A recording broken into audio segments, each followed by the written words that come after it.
如果你嘅荷包入邊有廿幾個，今日睇完呢一條片啦，我經理會好危險啊！荷包入邊廿幾個會不保啊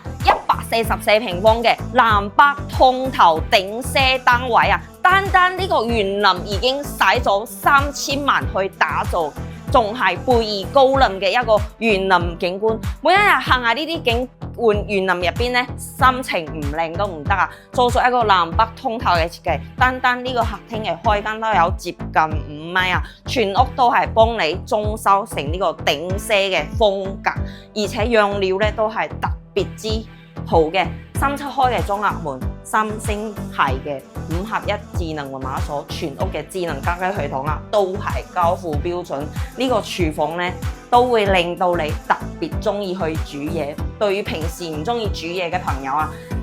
包埋呢啲西門子嘅廚房三件套啦、烤箱啦、櫥櫃啦，以及呢啲洗碗機啊，都係交付標準。呢個發展商咧用料啊、設計啊到裝修啊，真係非常之用心嘅，南北通透嘅設計。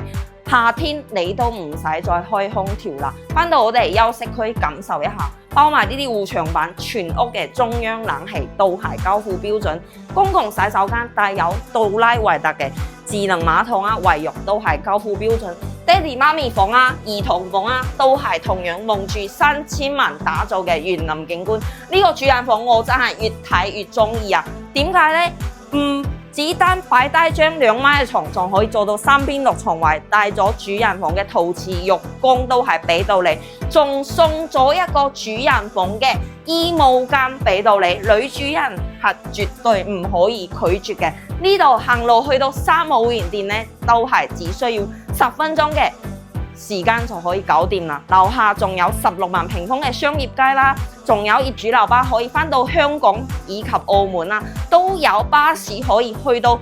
港珠澳大橋人工島嘅，非常方便。廿幾個你就可以輕鬆攞低3號園店旁嘅呢一套144平方豪裝頂奢單位。感興趣嘅朋友可以喺評論區 call 3條路，我係小雅 ，follow me 帶你揾返你心目中嘅 dream house。